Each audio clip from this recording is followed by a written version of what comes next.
Hey y'all, hey, it's another episode of Bonafide Her podcast featuring the one and only Miss Julz Dunne. Thank you. Thank you for having me. Yes, of Like, course. I love the energy somebody matched me with. How you doing today? I'm good. Busy as ever, but busy is good. So, I'm good. How are you? We blessed to be alive. And plus, when you're busy and having fun, time goes by fast. Oh, yeah, you So, know it. Of course. and you look fabulous as always. I had to Oh, do thank you. slay all day. You know, so. So let's get started. So, Miss Jules, can you let us know how you got to where you are in your sports journey and both on and off the field? Sure. I was always an athlete all my life. I loved sports. Growing up, I played softball mainly. I played all throughout high school. And it was a big part of my life. It was a big part of my identity. When it came to college, though, um, I knew what kind of school I wanted to go to, and I kind of had to make a choice of whether I really wanted to continue on my softball journey or not. So I made the hard choice to put that to an end, but that's not where my story in sports ended. Um, During my time in college, I was a junior, and my sister was on the LSU gymnastics team. Um, she was a sophomore at the time, and that's when the NIL rule changed, and she was able to profit off of her name, image, and likeness. And I was able to help her along that journey and help build platform and her profiles to what they are. And it's kind of like going into uncharted territory. It was interesting. It was fun. It's still a journey, and we still do it today. Um, and honestly, like it's the best being able to work with my sister and uh, a bunch of different athletes now. It's been great. For sure, because girl, I was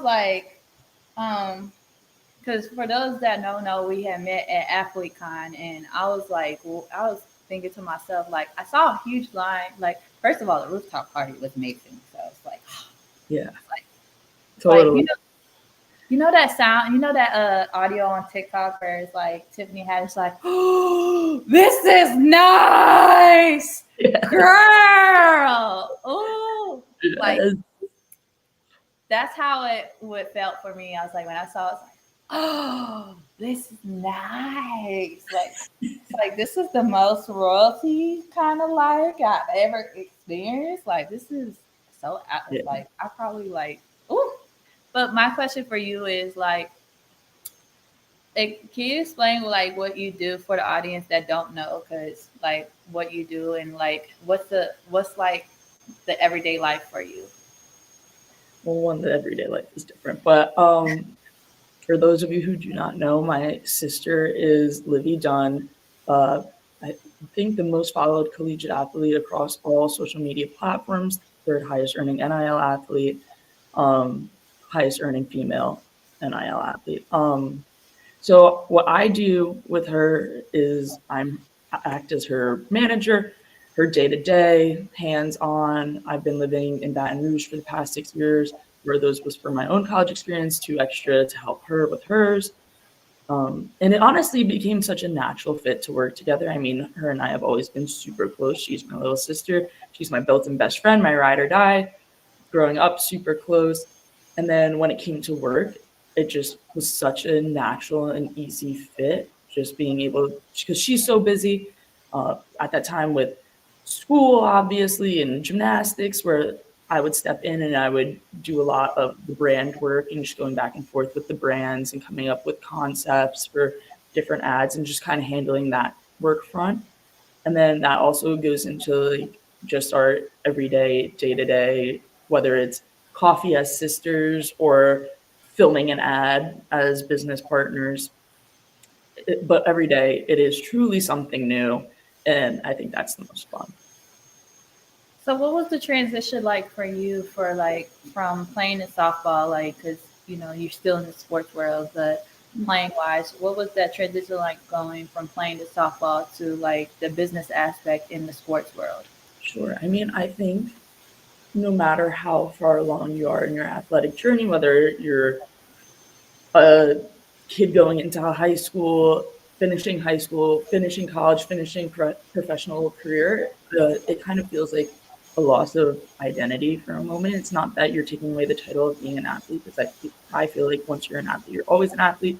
But also just having that, like, I played this sport, I was a gymnast, I was a softball player, I played softball, that type of aspect, and that kind of putting it to a rest is always kind of hard, and it's always a little scary because you're now stepping into a world that is completely unknown to you without this one part of who you are. But you always have to remember you are more than just your sport. And I think to me, that was a big part in turning into working in business, especially like this. I mean, I finished up softball, I went to college, and there, that's when I found my love for still keeping tethered to the sports world, but just really stepping into the business side. And that kind of um, fulfilled a part of me that I didn't realize needed fulfilling. And although it was seamless to work with my sister, obviously it's a struggle stepping into something new, no matter what you're doing. So it definitely had and still has its ups and downs, and I'm still figuring it out. But honestly, I'm loving the journey. I'm loving the challenge. It's bringing out that competitive side of me that um, comes along with being in sports and being an athlete. So I definitely love it. For sure. Because, girl, you slay all day on your content. I'm like, slay. Like, yes. Yes, please. You do amazing job. I just want to say, give you your flowers. Like, she does an amazing job. Like, it's amazing. It's just, I'm here for it. You appreciate So, it. so my question for you is, what would you say is when it comes to the NIL? What would you say are some of the misconceptions that you have seen people like kind of like believe, but it's like really a misconception? Yeah, sure. I think one of the biggest ones is pay for play. I think people think and like that because you're the best at this your sport, you should be paid the most, and like that you're getting paid by your school and whatnot. For example, like even when Olivia took her 5th year, they're like, "Oh, I wonder how much LSU is paying her," and that's like absolutely $0. Like she's not getting paid by her school because that's not what true NIL is. NIL is your marketability, your ability to use your name, image, and likeness to market yourself. So it's not always going to be the best athlete on the field, on the court, on the mat, whatever it may be. It's really just who can market themselves the best to other people outside of your school, included, especially. So I think that is one major misconception. Not saying that like the best athlete at a sport shouldn't be able to do that, because maybe that is the most marketable person, but it's not about your athletic ability in the end of the day. It's about yourself as a marketable aspect and just like as a business person in general. For sure. And like I noticed the pay for play and then the NIL, there's been a huge like Yeah. stipulations, like they sound the same, but they're so different. Just like you said, like the pay for play is like somebody actually paying them to play and stuff, but the NIL is like who they are, the marketing, everything. And just like you said, like when Livy Dunne took her 5th year, like, you know, she was getting paid, but not by the school. She was getting paid because she was the NIL, the marketing, and like Mhm. she's still the highest actually, if I'm not mistaken. She's still considered the highest with the following and the college and the female like girl. Like she doing the darn thing.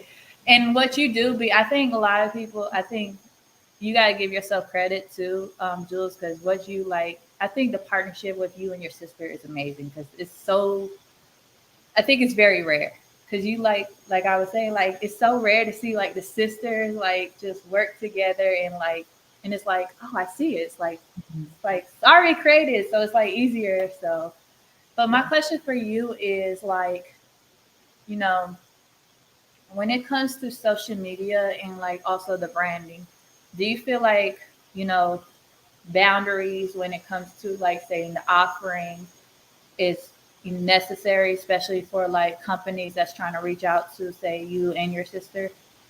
Yeah, I mean, I think boundaries, especially in social media, regardless of whether it's with a company or just you posting on your own, is like very crucial to have, because people are so quick to not only share so much of their life on social media, but that gives other people the opportunity to quickly make a comment or have their own preconceived notions or judgments.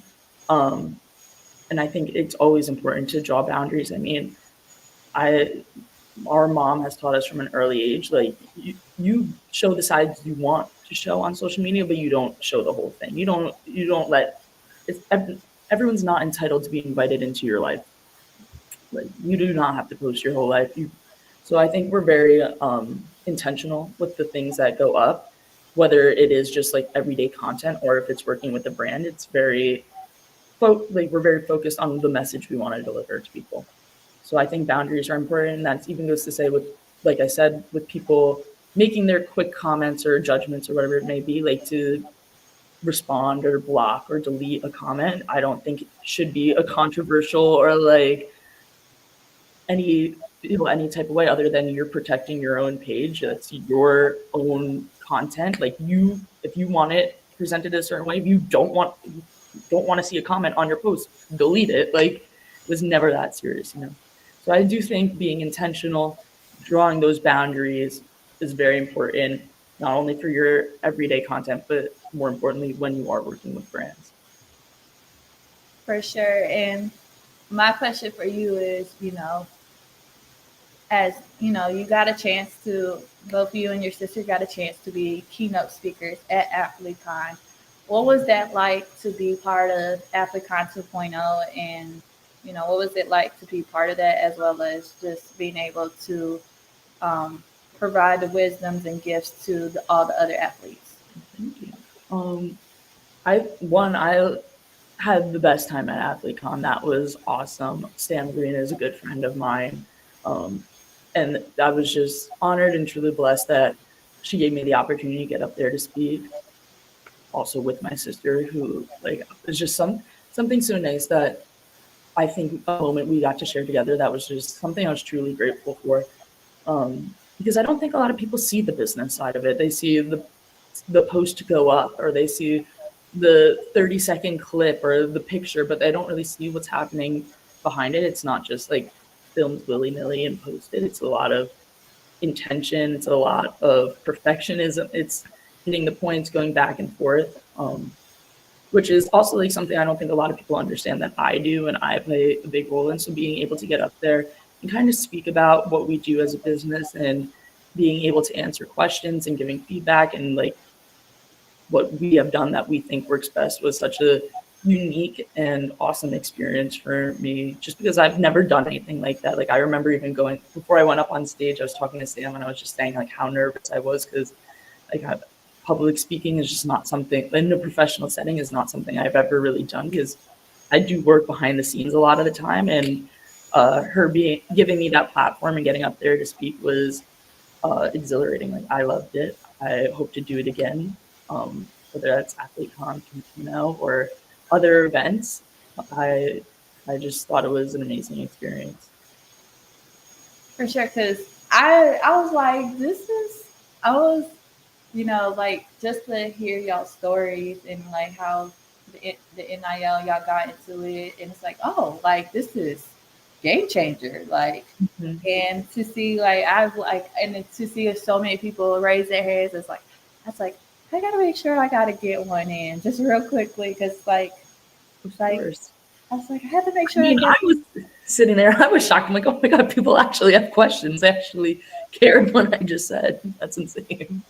Because But it's so many. It's like the way you both explain it. It's like, yo, this is like, yeah, I'm gonna take notes. Like I was taking notes, and then like also like I had to make sure which questions to ask, because like I'm asking all these. I ask so many of these questions on the podcast, so I want to make sure I ask the right questions, but make sure it's like human side, because like mhm. you know at times, like, you see athletes get asked about like the athletic questions all the time, but it's like, how do you, but don't you want to know about the human side of them, like what they are outside of their sport? So, And that's like so our whole motto. You're more than just your sport. Like, who are you outside of this one aspect of your identity?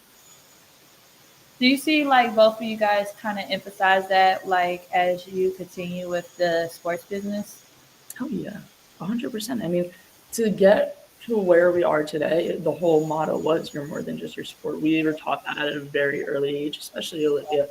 I know during her time at AthleteCon, she kind of shouted out my aunt, but my aunt and my mom played a huge role in not only the way Olivia's mindset towards sports was formed, but also my own, just in life in general, being like, you're more than just this one aspect of you that may seem time consuming and life consuming in this moment, but at some point it's going to come to an end. Then who are you? And that kind of both gave us the vision to aim higher, bigger, past that one version of ourselves, and just who do you want to be at the end of the day. And I think that really pushed us to work in business and build a social media presence, just pinpointing other parts of your personality that you love and growing on it. For sure. And this leads to my question, with women's sports rising like crazy numbers with the views, the increase, as both you and Livy has been part of that, you know, with that history, with the numbers increasing in revenue for women's sports, what's it like to see the women's sports grow just in numbers, but also in like the social media presence? Oh my God, it's insane to even like to hear you say that like we played a small role in that is like just mind blowing to me. Um, because it's truly an honor. But I mean, rightfully so. Like, come on, everybody watches women's sports. I remember, I think it was JMU playing in the Women's College World Series with their pitcher. I think what was her name? Odyssey Alexander. Hmm. And like who amazing, like amazing player. That was an amazing team all around, an amazing World Series run. But like the game surpassed like the men's college World Series in views. Like it was just something like that that was truly mind blowing to me. And like I'm I, I played softball, but I'm like still a softball fan to the end. Like I'll go and like even at LSU, I would sit there for hours just watching the tournaments because I just like enjoy to watch like as a spectator, as a fan, and just to see even on that setting, people turn out for the games. I remember one of the most important factors for me to pick LSU over playing college softball was the fact that I did go to a softball game on my accepted students tour day. I skipped out on half the tour, went to a game, and I ended up talking to someone in the stands, and he was there watching, and I was like, "Oh, like, do you know someone on the team?" And he was like, "No." And I was like, "Oh, like, do you like? Then what brings you here? Like, you don't know anyone on the team? Like, are you really into softball?" He's like, "Eh, not really." I'm like, "Well, why are you here?" And he's like, "I'm just a fan." Like, and that to me is like awesome. Like, you're just like that committed to the school, the organization, that you're coming to all their sports is like outstanding, and especially with the emphasis on women's sports. I feel like being like watching that grow is just as it rightfully should. Like, I mean, as someone who's watched women's sports my entire life and played women's sports, I think they deserve just as much attention as any other sport. Amen to that, because I was like, dang, she mentioned about JMU softball. I was like, oh my gosh, like it felt so almost a long time ago now, but I remember that year with Oh my that God, because it was awesome. Like I remember I was at the College World Series with FSU, and they had Jesse Warren, third baseman, making the diving play in the championship round, and that was just like that was insane. That for like sure. just iconic moments. Yes, they always have some iconic moments for real. Like, and it was crazy because that same year, I believe, like, because so JMU and UNCW, like, I went to UNCW, Mhm. so I used to see them all the time for Yes. softball. And it was such a battle because, like, James Madison always had like like in the CAA, they always had like the softball lockdown, but now they're in a different conference. But I remember that year, like, I mean, they had Odyssey Alexander, but they had lost their catcher that year due to a situation, and it was like, yo, they were going on a run for her, so it's like they took it personal, but like just to see like say a mid-major school going against like all these powerhouses for softballs and like Right. putting up upsets, it was just like crazy. Oh yeah. I mean, honestly, like having these iconic moments that are clearly like so memorable to audience members like you and I, and just also like you were saying with the growing attention, growing crowd, it's so inspirational to younger women, children getting into sports, giving them role models, giving them these iconic moments to look forward to. I think is just so impactful to the youth. For sure. And it leads to my question about a representation when it comes to women's sports. Like, how important is representation when it comes to women's sports? No, it's so I feel it's insanely important.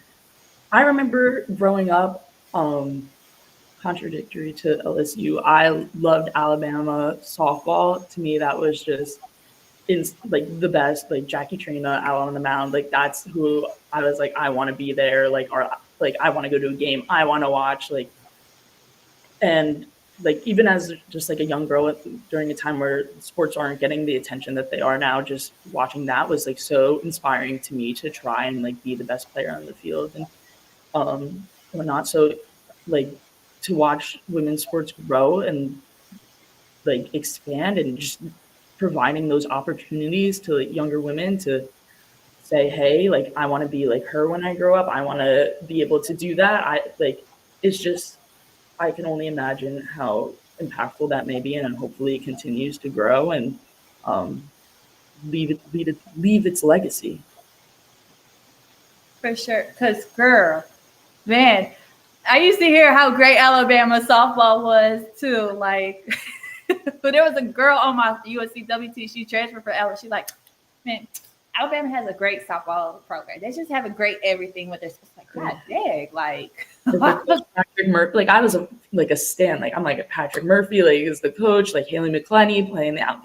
I just was. It was awesome. Like I just remember like watching one of the regional games, and it was just like chills just watching them play and something like I said, like that to me, like even at like I can remember it now and I don't even play softball, but that was something like I aspired to be. Like I wanted to like play on that level, like be that level of competitive. Like I remember going into like the batting cages and like pretending to hit like the home runs, like just things like that. Like it's so inspiring.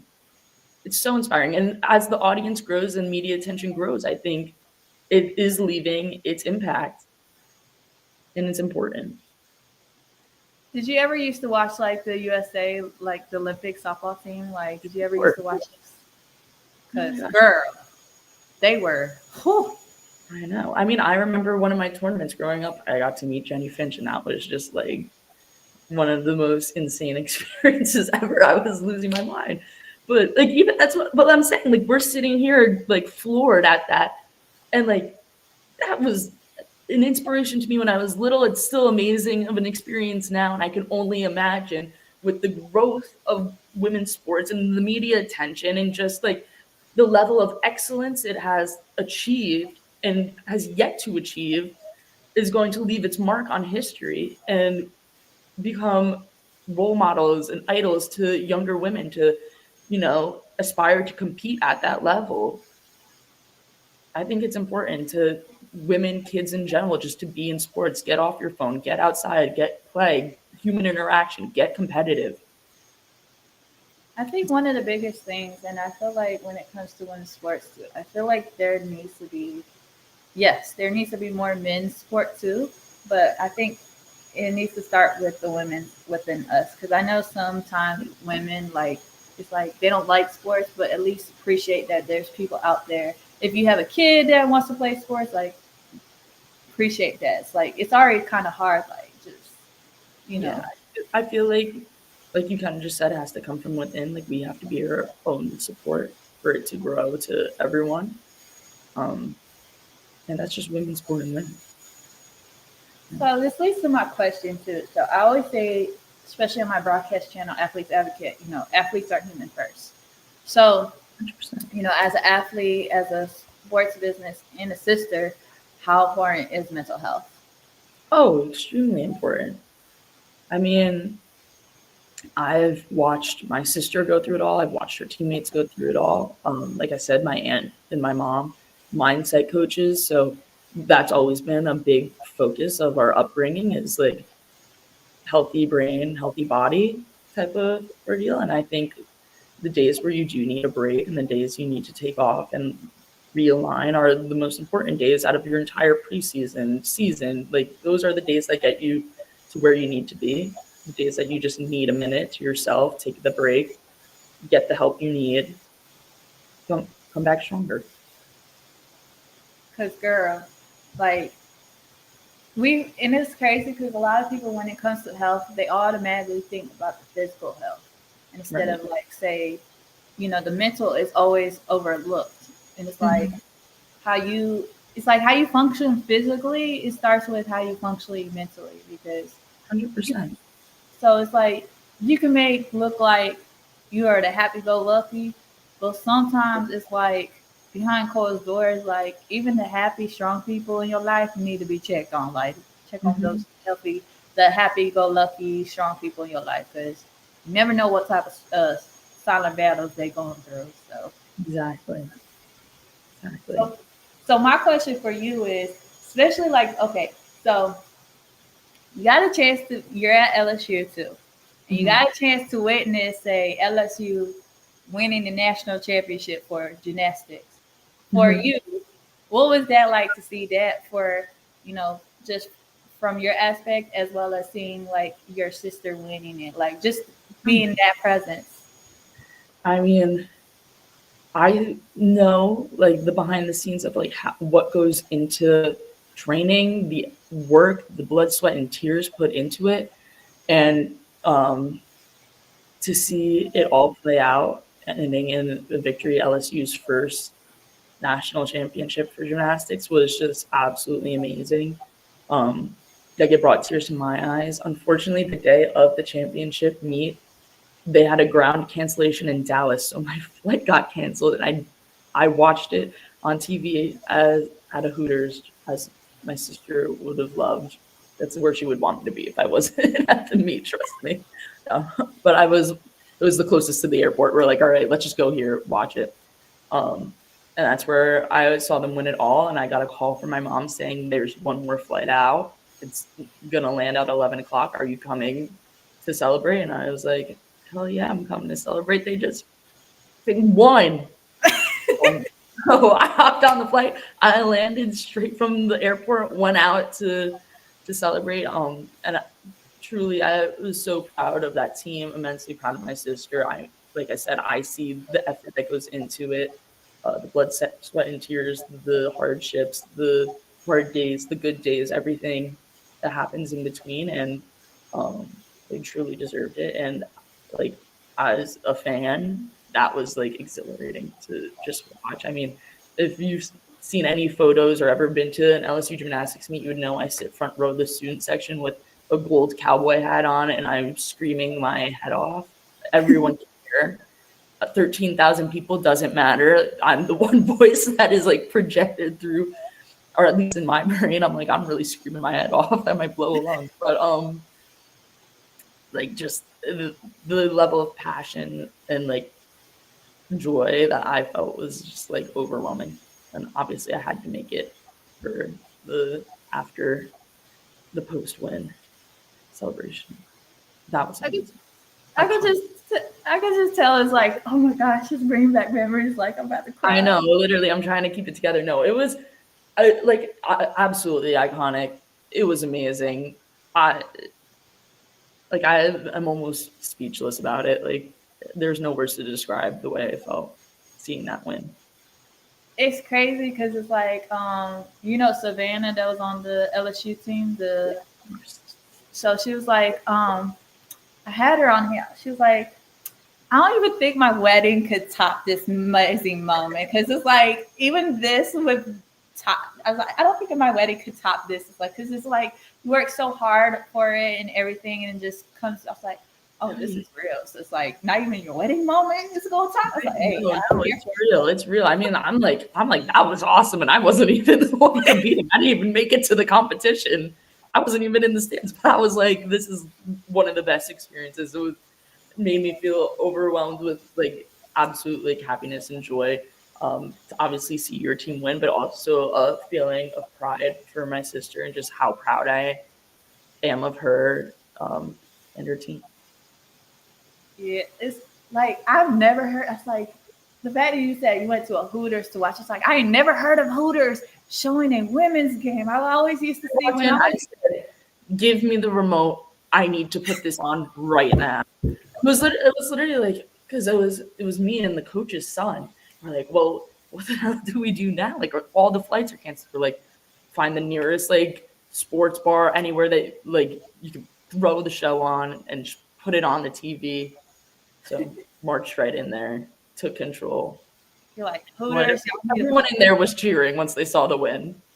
It's like Hooters, put this on. Like we already. It's like because it's crazy because like the few times I went to Hooters, it's like this was not my choice. It was just my family's No, choice. no, Like I was like, I mean, I don't think I could work at Hooters. I mean, I love sports, but I think I'm too thick for Hooters. I think I'm- trust me. But It wasn't. It wasn't. It would just. It was like, all right, that's the closest place to where we are right now. Like, let's just go.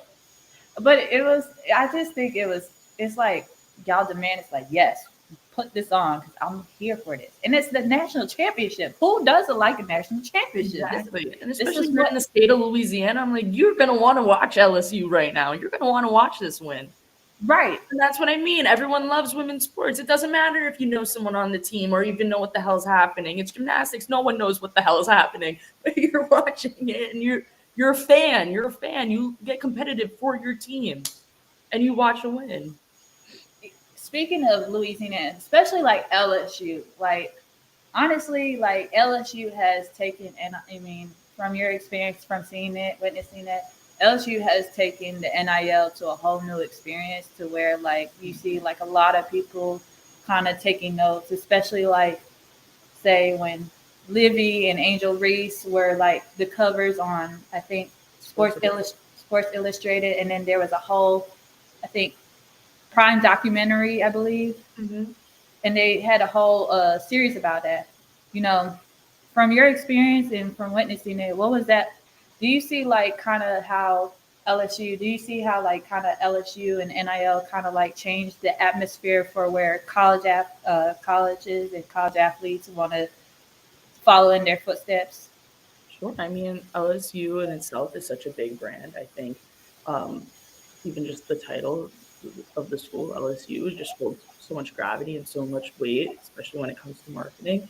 Um, and I think they have like a history of athletic excellence. I mean, my freshman year at LSU, we won the national championship with Joe Burrow in an undefeated season. Just icon after icon has come out of there, and I think once the NIL rule changed, it was no surprise to me that LSU would be a powerhouse in it. I mean, you have not only these amazing athletes, but with amazing personalities and so much character to them. It's no surprise. Oh, you was there when they won the national championship. Yeah, Oh, my freshman year, that was amazing. Best experience. I was like, okay, because I was like, who is like, who did they have besides Joe Burrow? Somebody's like, oh, they had Jamar Chase, they had They Justin. had I was John like, Richardson. Yep, they had an awesome team. That was an iconic year, and that was before NIL. I was like, and they're going in there, and they, like I said, powerhouse. But you knew the names. You know the names. They're marketable characters. So that's what I mean. I think LSU itself, as a school, holds gravity and weight in its name, and the products of the school are individuals you know by name. They're marketable characters, and there's no surprise to me that when the NIL rule changed, that it became an absolute powerhouse in that realm. it's crazy they actually won the national championship before COVID hit that year too. Oh, trust me, it was the most insane experience. It's like, oh Lord heaven. Because I remember I went to Atlanta one time and it was for like a sports ministry, and I saw how like were they were they at the one in Atlanta where they faced against Oklahoma, or was that somebody else? I really don't know. Oh, okay. But I was like, man, this is the Peach Bowl. It's like, oh, but I was like, this is crazy. I was like, but that year was woo, like y'all, woo, it was like you said, LSU is a brand, and I think with that too, like man, like and this leads to my question as well too, like how would you, if there was a phrase or a word to describe your journey so far, what word or phrase would describe your journey? Oh my God. unprecedented. That's what I would say. Unprecedented. It's a whole new territory. It's unknown. It was unexpected, but we're here and we're doing it. And truly, like I don't even know how I could like combine all the feelings, all the experiences into a word. But if I could pick one, it would probably be unprecedented. That's an ooh, I like that word. I haven't heard that word in a long time. I was like, ooh, I like that word. It's like you said, it's like unknown. It's like you never know what you're gonna get, Yeah. but it's like it's still being written, but it's Mm-hmm. it's there. So I like that word. I might have to add that to my vocabulary whenever I can find the right perfect timing to use it. So, but I always ask my guests this question because bona fide means authentic and unique. Mm-hmm. But before I ask this, who is a person that that has inspired you really both on and off the field for you? Oh, my mom, 100%. Both my parents, but my mom, um, I work with her every day.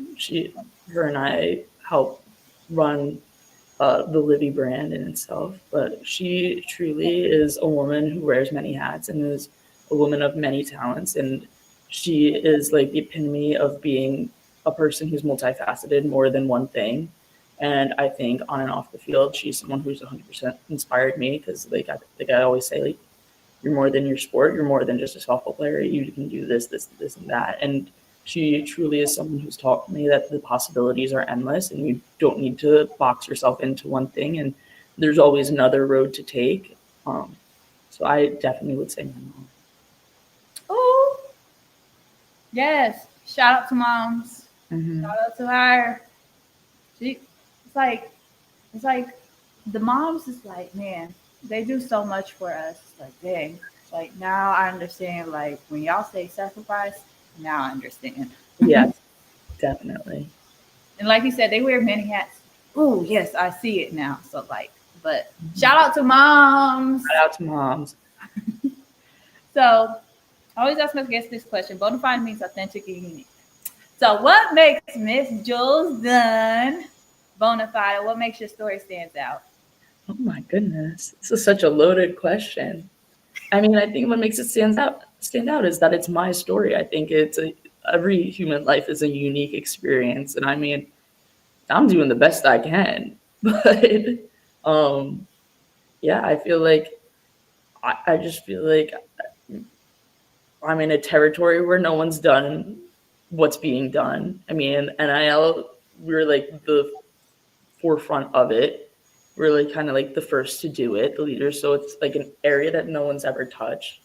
Um, and like outside of work, I just feel like life has its own twists and turns. And I mean, I'm just living. I'm just here for the ride. And I think that would make it different than anyone else's. Truly. I don't know. That's a loaded question. That's a good question. I'm going to be thinking about that for a while. Girl, I always make sure to ask the great questions because, like I said, like I always want to see like what's the human side of somebody. Like, Yeah. like, like what we were discussing about, like you are more than your sport. You're more than an athlete. Like, it's like I just want to know the human side because I know it's like I know something impactful. It's like something's gonna come out. Bam. So it's like Love it. Love it. So, Miss Julz, can you let the folks know where they could support and find you, and if there's any upcoming events happening your way? Oh, yeah. I mean, you can follow me on Instagram at Julz Dunne, on TikTok at Julz Dunne 17 or at Forgotten Siblings, and add me on Snapchat at Julz Dunne. Y'all heard it from the queen here first. Y'all be sure to follow Miss Julz Dunne on all her social media platforms. Y'all be sure to follow her and support the queen herself. And be sure to check out, support the Livy Fund Foundation. Please Please. Give back to women in sports. Period. Give back to women's sports. And when you invest in women's sports, amazing things happen. I mean, we've seen it happening already. Yeah. We're going to continue to make history. Awesome. So, Be sure to check out the live replay of Bonafide Her Podcast, episode 169, featuring Julz Dunne. And thank you guys for tuning in. Big thank you to the queen herself, Miss Julz Dunne, for coming on the podcast to share your story. Thank you for having me. You know, it feels like an honor. It's like a royalty honor. So be sure to check out the live replay after this. Thank you guys for tuning in. Peace. All right.